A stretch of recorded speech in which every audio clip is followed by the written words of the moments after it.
এটাই ইসলাম। অসুস্থ, আপনি যদি শুধু দোয়া চান সুস্থ হবেন। চিকিৎসা করা সুন্নাহ।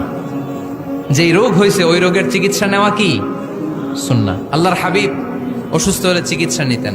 হাতে একবার বিচ্ছু কামড় দিল আল্লাহর হাবিবের আঙ্গুলে, তিনি রেগে গেলেন, ব্যথা পেলেন, আর বিচ্ছুরে বললেন, আরে বিচ্ছু, মানুষও চিনোস না, নবীও চিনোস না, কোথায় কামড় দিতে হবে এটাও জানোস না।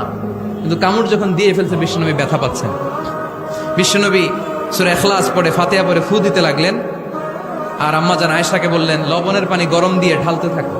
আম্মাজান আয়েশা লবণের পানি আনলেন। লবণের গরম পানির ভেতরে সোডিয়াম ক্লোরাইড আছে, ন্যাচারাল পেইন কিলার, ব্যথা নাশ করে। আম্মাজান আয়েশা গড়গড় করে লবণের পানি ঢালতে লাগলেন।